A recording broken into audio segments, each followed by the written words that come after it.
जिंदगी लंबी हो ना हो लेकिन अच्छी होना जरूरी है और ये बात हम जितनी जल्दी समझ जाएं उतना अच्छा है। लेकिन अमृता ये होगा कैसे, क्योंकि हम देखते हैं कि कदम कदम पर परेशानियां हैं, चुनौतियां हैं। पराक्रम, आप कह तो ठीक रहे हैं, लेकिन क्या आपने ये कभी महसूस किया है कि जो परेशानियां हैं, ये कठिनाइयां ही दरअसल हमारी जिंदगी को बेहतर बनाती हैं और जिंदगी को जीने का सलीका, उसकी कला भी सिखाती हैं।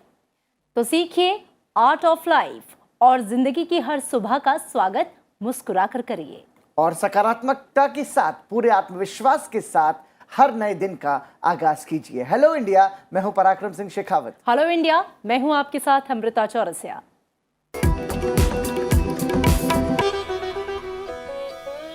और आइए सबसे पहले जानते हैं कि हेलो इंडिया में आज क्या है खास।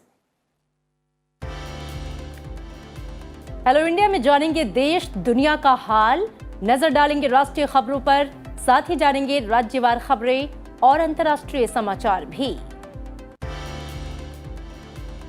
आपको बताएंगे आज की गतिविधियों के बारे में भी, रूबरू कराएंगे उस खबर से जिसके बारे में आपको जानना जरूरी है, यानी कि हमारे खास section news you can use में आज हम आपको बताएंगे कि क्या पैन कार्ड को आधार के साथ लिंक कराना सबके लिए अनिवार्य है। और इसी के साथ आज से हम शुरू कर रहे हैं एक खास रिपोर्ट, भारत की धरोहर, जिसमें हम आपको जानकारी देंगे भारत में बढ़ रहे काले चावल के निर्यात के बारे में। पलटेंगे इतिहास के पन्नों को और जानेंगे आज के दिन से जुड़ा इतिहास। और इसके साथ ही हेलो इंडिया में बहुत कुछ होगा खास, तो अगले आधे घंटे जुड़े रहिए मेरी और अमृता के साथ हेलो इंडिया में। और आइए शुरुआत करते हैं खबरों से।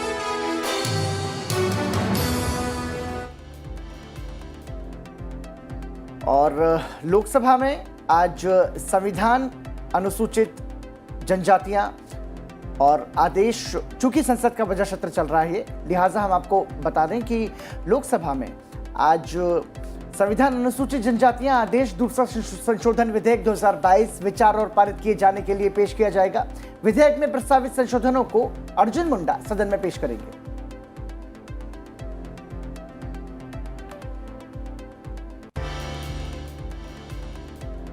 दिल्ली नगर निगम संशोधन विधेयक 2022 बुधवार को लोकसभा से पारित।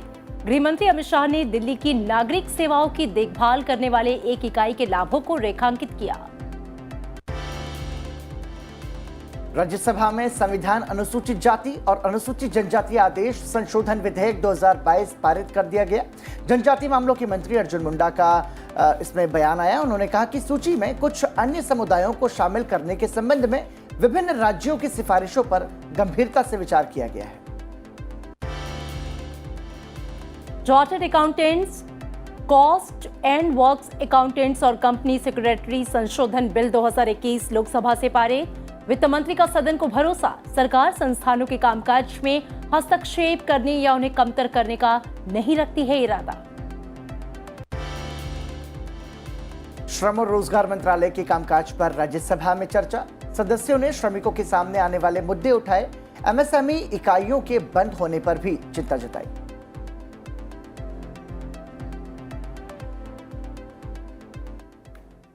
और आइए अब नजर डालते हैं राष्ट्रीय खबरों की ओर। उच्च सदन राज्यसभा से अपना कार्यकाल पूरा कर चुके अपने 72 सदस्यों को आज विदाई देगा। सभापति एम वेंकैया नायडू और प्रधानमंत्री नरेंद्र मोदी इस मौके पर सदस्यों को विदाई देंगे। सदन के नेता पीयूष गोयल और नेता प्रतिपक्ष मल्लिकार्जुन खड़गे भी इस दौरान मौजूद रहेंगे। आज पैन को बायोमेट्रिक आधार से जोड़ने की आखिरी तारीख है। केंद्रीय प्रत्यक्ष कर बोर्ड ने कहा है कि 31 मार्च 2022 तक स्थायी खाता संस्था यानी कि पैन को विशिष्ट पहचान संख्या से नहीं जोड़ने वाले करदाताओं को 500 रुपए से लेकर 1000 रुपए तक का जुर्माना भरना होगा। इस समय सीमा का अनुपालन नहीं करने पर पैन निष्क्रिय हो जाएगा। केंद्रीय कर्मचारियों को सरकार की ओर से बड़ी खुशखबरी मिली है। कैबिनेट की मीटिंग में 3% महंगाई भत्ते को बढ़ाने पर मंजूरी मिल गई। मार्च महीने की आखिरी कैबिनेट मीटिंग में 34% महंगाई भत्ते यानी कि डीए को मंजूरी मिल गई है। वहीं जनवरी और फरवरी 2022 का एरियर भी मिलेगा। नया महंगाई भत्ता 1 जनवरी 2022 से लागू होगा। केंद्रीय गृह मंत्रालय के अनुसार आपदा प्रबंधन अधिनियम के तहत लागू किए गए कोरोना प्रतिबंधों को आज से हटाने के आदेश जारी किए गए हैं। हालांकि मास्क लगाने और सामाजिक दूरी बनाए रखने के नियम लागू रहेंगे।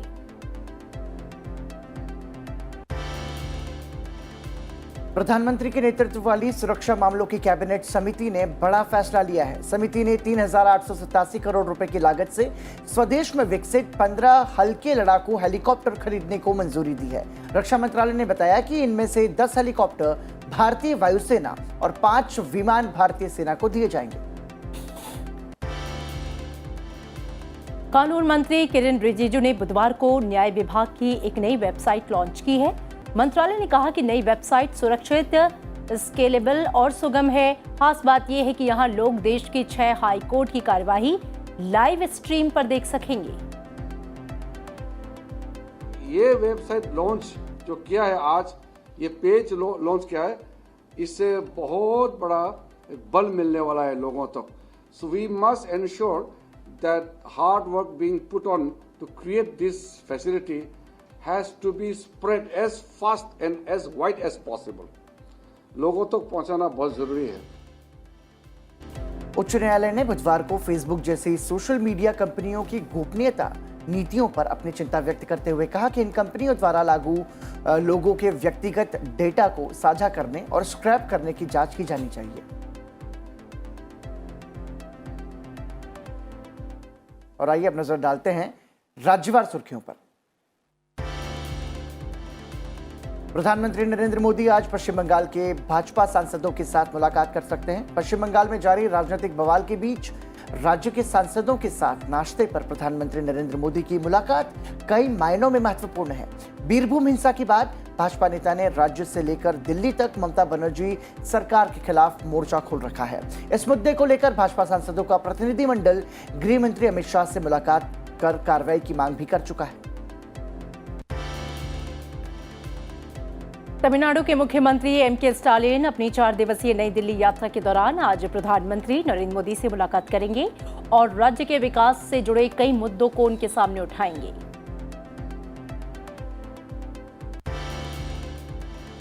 असम के मुख्यमंत्री हेमंत बिस्वा शर्मा ने कल विधानसभा में कहा कि अल्पसंख्यकों की परिभाषा जिलेवार बदली जानी चाहिए। प्रदेश सरकार राज्य स्तर पर अल्पसंख्यकों की पहचान करने के लिए सुप्रीम कोर्ट में याचिका भी डालेगी।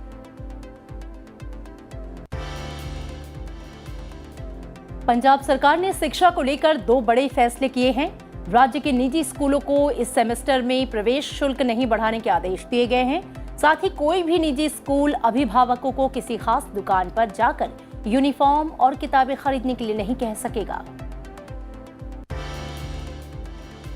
शपथ ग्रहण के करीब 1 सप्ताह बाद उत्तराखंड सरकार के मंत्रियों को विभिन्न विभागों का बंटवारा कर दिया गया। मुख्यमंत्री पुष्कर सिंह धामी ने 2 दर्जन से अधिक विभागों का प्रभार अपने पास रखा है। सतपाल महाराज को लोक निर्माण विभाग, पंचायती राज, ग्रामीण निर्माण, संस्कृति, पर्यटन, जल संसाधन प्रबंधन, सिंचाई और लघु सिंचाई सहित 10 विभाग दिए गए। उत्तर प्रदेश के मुख्यमंत्री योगी आदित्यनाथ ने कोरोना वायरस को लेकर लखनऊ में टीम 9 के अधिकारियों के साथ बैठक की। इसमें मुख्यमंत्री ने अधिकारियों को कोरोना प्रबंधन के लिए दिशा निर्देश दिए। उत्तर और मध्य भारत में गर्मी धीरे धीरे बढ़ती जा रही है। दिल्ली में जहां पारा 40 डिग्री के आसपास है, वहीं उत्तर प्रदेश, राजस्थान के कई शहरों में तापमान 40 डिग्री के पार पहुंच गया है। मौसम विभाग ने मध्य भारत में अगले 5 दिनों तक लू चलने की आशंका जताई है। वहीं हिमाचल प्रदेश के जनजातीय जिले लाहौल स्पीति में गर्मी ने पुराने सारे रिकॉर्ड तोड़ दिए हैं। मार्च महीने में पहली बार पारा 20 डिग्री के पार पहुंचा है वहां पर। उत्तराखंड सरकार सीमांत जिलों में लोगों को बसाने के लिए हिम प्रहरी योजना बना रही है। मुख्यमंत्री पुष्कर सिंह धामी ने कहा है कि सीमांत क्षेत्रों में पलायन तेजी से हो रहा है। ऐसे में सरकार इसके लिए योजना बना रही है। इसमें पूर्व सैनिकों और अर्धसैनिक बलों को प्राथमिकता दी जाएगी। पश्चिम बंगाल के बीरभूम हिंसा मामले में बीजेपी की फैक्ट फाइंडिंग कमेटी ने अपनी रिपोर्ट बीजेपी अध्यक्ष जेपी नड्डा को सौंप दी है। रिपोर्ट में बताया गया है कि प्रदेश में कानून व्यवस्था की स्थिति बेहद खराब है और लॉ एंड ऑर्डर बनाए रखने के लिए सभी जरूरी कदम उठाने पर जोर दिया गया है।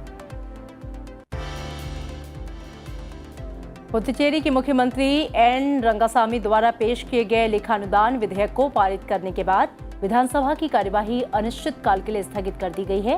विधेयक में आगामी वित्तीय वर्ष में अप्रैल से अगस्त तक 5 महीने के लिए 3,613 करोड़ 66 लाख रुपए आवंटित किए गए हैं। और चलिए अब नजर डाल लेते हैं अंतर्राष्ट्रीय खबरों पर। रशिया के विदेश मंत्री सर्गेई लावरोव 2 दिवसीय भारत के दौरे पर हैं। मॉस्को के जरिए 24 फरवरी को यूक्रेन के खिलाफ सैन्य आक्रमण शुरू करने के बाद रूस की ये उच्च स्तरीय यात्रा होगी। रूस के विदेश मंत्री भारत यात्रा के बाद 2 दिवसीय यात्रा पर चीन जा सकते हैं। ब्रिटेन की विदेश सचिव एलिजाबेथ ट्रस भारत दौरे पर हैं। एलिजाबेथ ट्रस भारत के विदेश मंत्री एस जयशंकर के साथ बैठक में हिस्सा लेंगी। इस दौरान दोनों देशों के बीच आपसी हित के द्विपक्षीय, क्षेत्रीय और वैश्विक मुद्दों पर चर्चा होगी। अंतर्राष्ट्रीय अर्थशास्त्र के लिए अमेरिका के उपराष्ट्रीय सुरक्षा सलाहकार दलीप सिंह भारत की आधिकारिक यात्रा पर हैं। अमेरिका के शीर्ष सलाहकार भारत के अपने समकक्ष अधिकारियों के साथ यूक्रेन के खिलाफ रूस के अनुचित युद्ध के परिणामों और एक इंडो पैसिफिक आर्थिक ढांचे के विकास पर चर्चा करेंगे। इमरान खान सरकार के खिलाफ अविश्वास प्रस्ताव पर बहस के लिए संयुक्त विपक्ष नेशनल असेंबली बुलाएगी। इमरान खान, जिन्हें सदन में विश्वास मत हासिल करने के लिए 342 में से 172 वोटों की आवश्यकता है, वो साल 2018 में पद संभालने के बाद से अपने सबसे कठिन राजनीतिक समय से गुजर रहे हैं। पाकिस्तान के प्रधानमंत्री और उनकी पार्टी के ही कई सांसदों ने उनके खिलाफ आवाज बुलंद की है। रूस यूक्रेन जंग को 35 दिन बीत चुके हैं। दोनों देशों के प्रतिनिधिमंडल इस्तांबुल में मिले थे। यहां कीव और चेरनीहिव पर हमले कम करने को लेकर सहमति बनी और इसी बीच यूक्रेन के राष्ट्रपति वोलोदिमीर जेलेंस्की ने कहा है कि रूस के साथ शांति वार्ता जारी है, लेकिन फिलहाल केवल शब्द हैं, कुछ भी ठोस नहीं है। जेलेंस्की ने यह भी कहा कि यूक्रेन डोनबास पर रूसी हमलों को जवाब देने की तैयारी कर रहा है।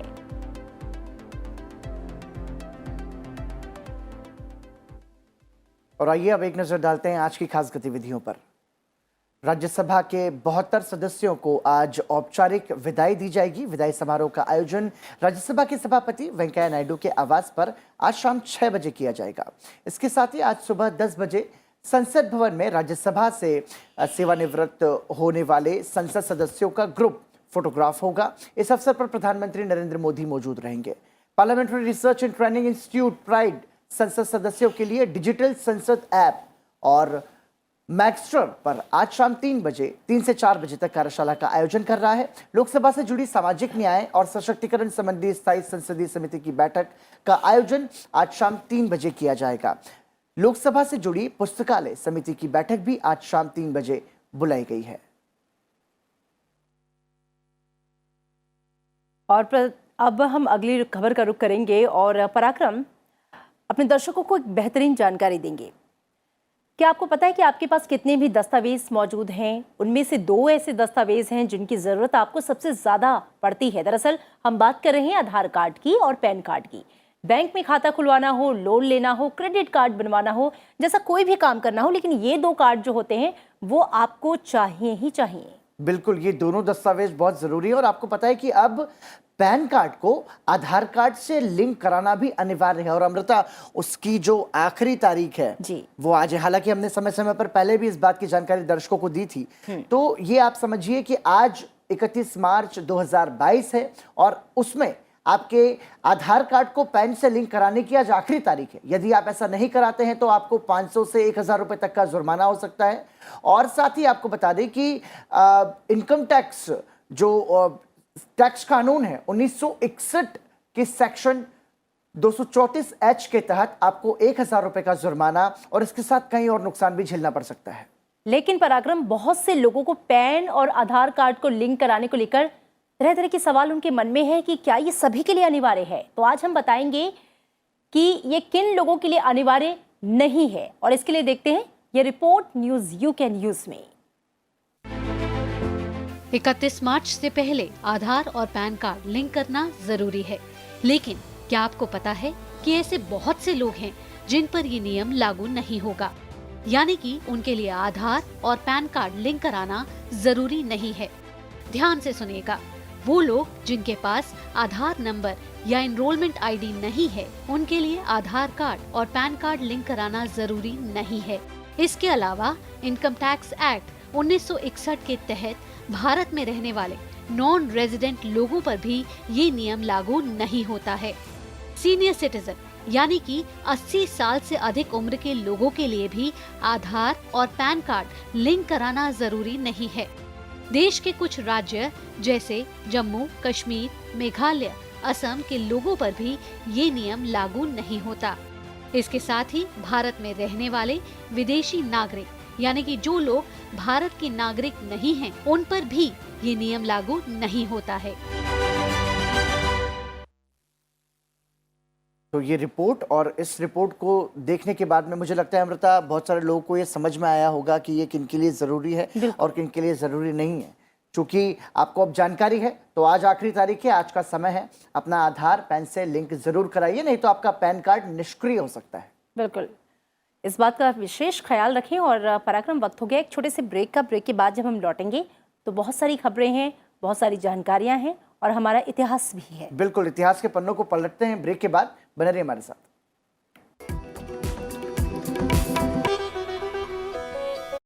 संसद के कामकाज का पूरा ब्यौरा सर्वदलीय बैठक के अंदर भी लोकसभा और राज्यसभा के एजेंडे पर विस्तार से नजर,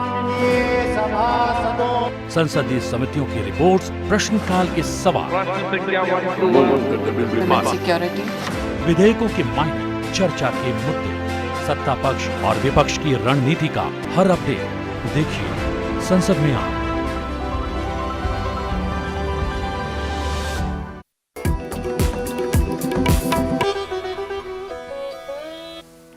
वेलकम बैक, स्वागत है आपका ब्रेक के बाद। और पराक्रम, हम उस सेगमेंट की ओर बढ़े जिसका इंतजार हमारे दर्शकों को होता है, यानी कि आज के इतिहास की। बिल्कुल अमृता, आज नरसिंह अयंगर गोपाल स्वामी अयंगर की जयंती है। अयंगर संविधान सभा के निर्माता समिति के सदस्य, राज्यसभा के नेता, भारत की पहली मंत्रिपरिषद में कैबिनेट मंत्री थे।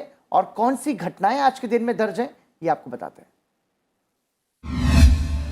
31 मार्च वर्ष 1990 को डॉक्टर भीमराव रामजी अंबेडकर को मरणोपरांत सर्वोच्च नागरिक सम्मान भारत रत्न से सम्मानित कर देश और समाज के प्रति उनके अमूल्य योगदान को नमन किया गया।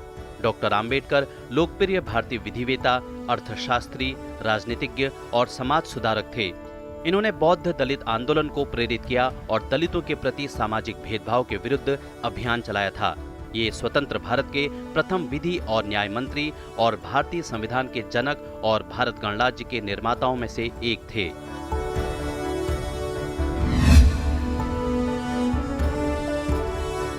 इकतीस मार्च वर्ष 1889 में फ्रांस के पेरिस शहर में स्थित मशहूर एफिल टावर को आधिकारिक तौर पर दर्शकों के लिए खोला गया।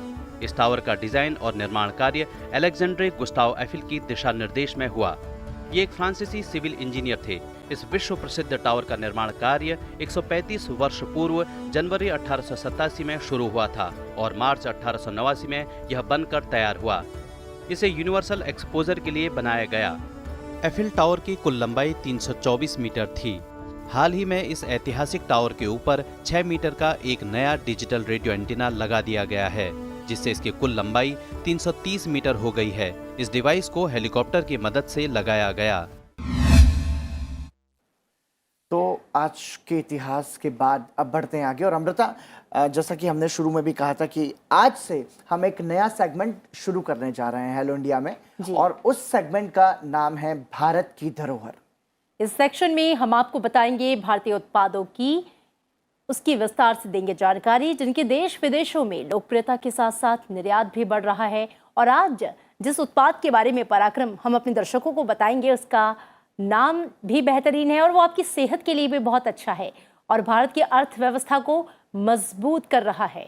बिल्कुल, दरअसल हम बात कर रहे हैं चंदौली में काले चावल की खेती की। क्या आपको पता है कि इसकी खासियत और इसका रंग काला होता है, और ऐसा क्यों है? क्योंकि हाल ही में प्रधानमंत्री नरेंद्र मोदी ने अपने मन की बात कार्यक्रम में भी इस काले चावल की सराहना की थी। तो बिना इंतजार किए आइए देख लेते हैं इस पर हमारी खास रिपोर्ट।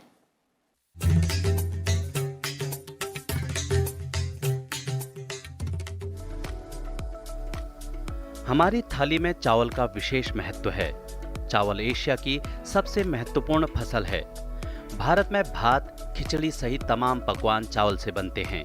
चावल का चलन दक्षिण भारत और पूर्वी दक्षिणी भारत में अधिक है। सांस्कृतिक हिंदी में पके हुए चावल को भात कहा जाता है।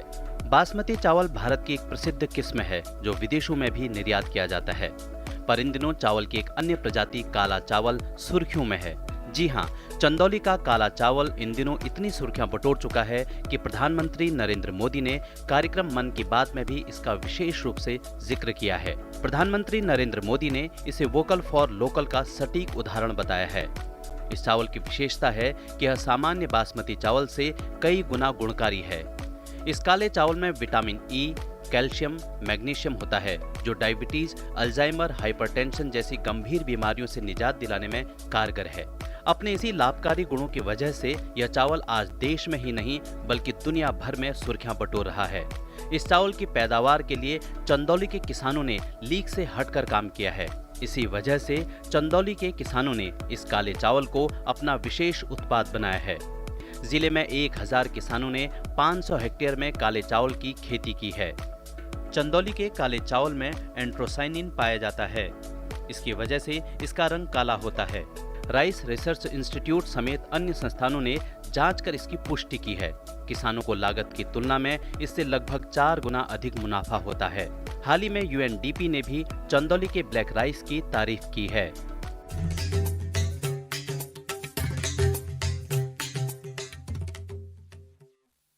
और आइए अब नजर डालते हैं संसद टीवी पर आज प्रसारित होने वाले कार्यक्रमों पर। आज सुबह 10 बजे देखिए संसद में आज, और उसके बाद 11 बजे संसद की कार्यवाही का सीधा प्रसारण। शाम 7 बजे समसामयिक मुद्दे पर बड़ी बहस, मुद्दा आपका, और शाम 7:30 बजे देखिए कैबिनेट दिस वीक। रात 8 बजे देखिए समसामयिक न्यूज बुलेटिन, राष्ट्रीय, अंतर्राष्ट्रीय और राज्यवार खबरों का बुलेटिन, आज की खबर, और रात 8:30 बजे पर्सपेक्टिव। रात 9 बजे संसद टीवी पर आप देख सकते हैं हमारा English news bulletin the news, और 9:30 बजे देखिए इतिहास, भारतीय संस्कृति के सूत्र। रात 10 बजे देखिए हाउस हाइलाइट्स इंग्लिश में, और रात 10:30 बजे सदन दिन भर।